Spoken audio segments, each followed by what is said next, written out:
Jay here for Stretford Paddock. This is the paper talk. As you can see, I'm outside Old Trafford and it's starting to rain. It's gone from drizzle to rain, but I'm not putting my hood up just yet. I'm here in my parka, and so is Cameron, the producer. He's wearing his parka as well, so we're both in matching parkas, which is nice. Onto the news anyway.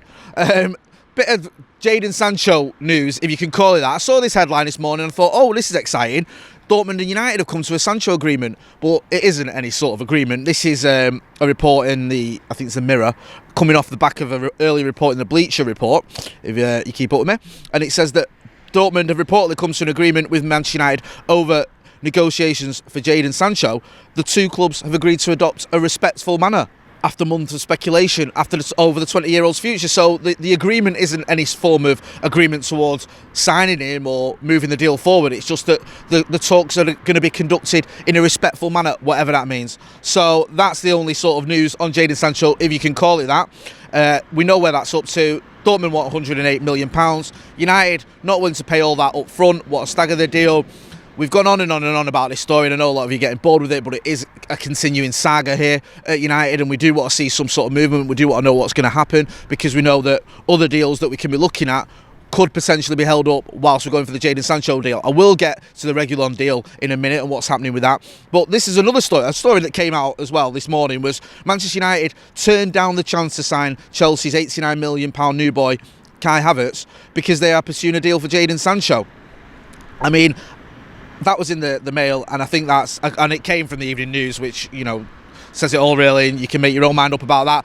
I don't really think we were ever solidly in for Kai Havertz. I think we looked at him, he might have been on a list, but I think, you know, were we going to go for him for £89 million? Is that a real deal, a real story to say that we turned down? You know, that's like me saying I turned down Beyonce. It just never happened.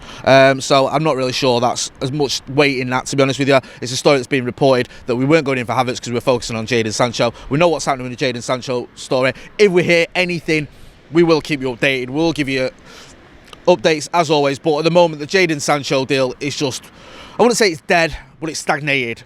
We've spoken to people in Germany, some of them think it's over, others are saying, reports, many reports here in Britain are saying, or in England I should say, are saying that there's still some chance that the deal can happen. It's obviously not completely dead because we're still hearing reports of negotiations. However, those negotiations are going, though, remains to be seen, because at the moment there's not much happening. Sergio Reguilón. Now, this one has sort of been the big story that's doing the rounds over the last couple of days after it became obvious that he'd been offered to Manchester United. Now, he's a Real Madrid player. He was on loan at Sevilla. We know that, obviously. We saw him in the Europa. And he's been offered to United. Now, Fabrizio Romano tweeted, Sergio Reguilón has been offered to Man United. The board and Ole are considering him as an option, in inverted commas. They're going to decide soon. Also, Sevilla have asked to have him back on loan from Real Madrid. The race is still on. And in brackets he's put, also for other clubs. So it looks like there could be a few potential suitors for the left-back's services. Now, Ole Gunnar Solskjaer hasn't, sort of from what we gather, made left-back a priority of his, but when a player like Reguilon comes available, you think that might change. We know we've got Brandon Williams, and we know we've got Luke Shaw. Luke Shaw's had a very good season. Brandon Williams has had a very good season, especially when you consider most people didn't think he was going to be involved in the first team this season. I said this on the last paper talk I did, that he sort of exceeded expectations. So you might look at it and go, well, we've already got two left-backs. But let's not forget, I mean, we had Timothy Fosu-Mensah played at left-back at one point. Also, it's worth remembering that Luke Shaw played some of his best games last season as part of a back three. Brandon Williams can also play on the right. He's naturally right-footed. So there could be some room there for another left-back to come in. And it's that old question of when a good player becomes available, even if you weren't looking to strengthen that position, do you get him? We've seen it in the past with Manchester United. Some of our best signings have been signings that we weren't necessarily going for. I'm not saying he's the same player, of course he's not, but, you know, we signed Eric Cantona because Harold Wilkinson rang up Alex Ferguson asking for Dennis Irwin. It was a sort of spur-of-the-moment decision that Fergie just said, asking about Eric Cantona. We ended up signing him. We signed Andy Cole because Kevin Keegan was interested in Keith Gillespie. Sometimes deals get done that you're not expecting because a player becomes available. And when someone like Reguilon, who's a very talented player, who is only 23, he's just made his Spanish debut as well for this national side, becomes available for what is being reported as an £18 million fee, it does seem like a bit of a no-brainer. There were some reports that one of the sticking points may be the sell-on clause, that's something that Real Madrid would want a big chunk of that, and United may be reluctant to give that away. But listen, if you can get a player like that, a Spanish international at 23 years old, who you've seen in action, you know can do a very good job, in a position where you could do with reinforcements, I think it's safe to say, and he will improve your squad. I don't see why we're not going for it. Now, I mentioned there, he made his Spanish debut in a 4-0 win over Ukraine. Now, he suffered an injury, which a lot of people I saw on social media were going, oh, typical, we'll link with him, and he gets an injury. But he's tweeted about it, and he just said 1 week and like new. So it's nothing serious. I think it was his ankle. No need to panic there and think that a player that we're looking at could potentially have a serious injury. It's just a bit of a knock. Now, on the back of that, there's been some reports in Spain. I mentioned earlier that Fabrizio Romano has said that Manchester United have been offered Sergio Reguilón. Now, Fabrizio Romano obviously confirmed that. Now, there's some reports saying that actually United have put in an offer or put in a bid.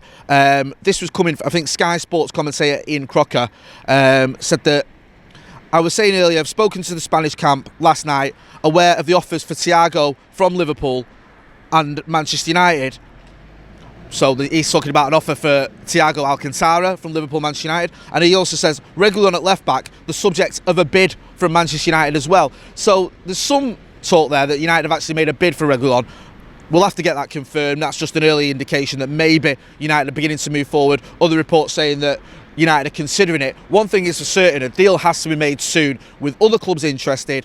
With Real Madrid not wanting to sort of wait around, it may well happen in the next sort of 24 hours, maybe 48 hours, that we get a decision on whether he's going to end up coming here to Old Trafford or going elsewhere. I think we can expect some sort of movement on that pretty imminent. I think that will be whether it's a bid or whether United walk away from it and just say, listen, we don't need to strengthen the left back, we need to look at other areas. Personally, I'd love to see him come here. I think he could be an addition that strengthens his team, and we need to start strengthening. And if we can get Reguilon in, we've already got Van der Beek. If we get another player in, that's not a fantastic transfer window by any stretch of the imagination, but if we do strengthen our front line as well, that would be a decent transfer window, and it would move this squad and this team forward, because we do know we are miles away from where we need to be. Yes, we made top 3, we were 3rd, but finishing 33 points off Liverpool isn't good enough, and we need to move forward, and Reguilon is a player that can help do that. I'm not saying he's going to make up 33 points, but he moves you in the right direction, and that's what you want to see. Another report going back, sorry to go backwards, but just another report that came out this morning, I think it was in the Evening Standard, that Ole Gunnar Solskjaer has told Ed Woodward to fix the Jadon Sancho saga.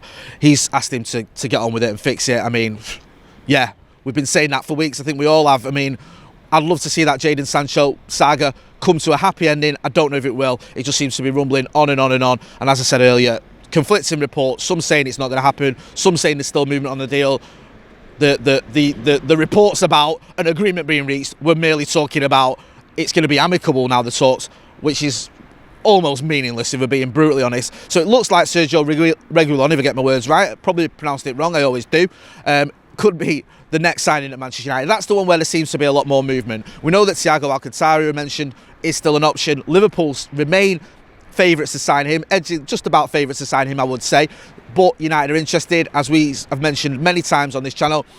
He's been open to a move to Manchester United, according to the reports we've had from the people in Germany we spoke to. We spoke to Florian Plettenberg, who covers Bayern Munich, and he said he wouldn't be surprised if Thiago ended up at Old Trafford. So we'll have to see what happens with that one. We will keep you updated anyway with the Sergio Reguilón story, whether Manchester United going with a bid today or tomorrow. It looks like something could be happening very soon, and as always, we'll keep you posted on socials and with our updates. We'll have live transfer updates coming up as well. Later on this afternoon, we'll have Howson's Brew. Me and Steve will be chatting about United transfers and all that other stuff. Later on in the week, we'll have the Tier 1 Transfer Podcast. You'll have Joe's Late Night Live. You'll have all the stuff you can look forward to on Full Time Devils podcast, on Full Time Devils. On Stretford Paddock, as you'll say, we'll have the Devils podcast on Full Time Devils, if I get that right. It's starting to rain here now, so I'm going to wrap this up. I've been Jay. This has been the Stretford Paddock, not the Full Time Devils, the Stretford Paddock Paper Talk. Don't forget to hit like, share and subscribe. Thanks for watching.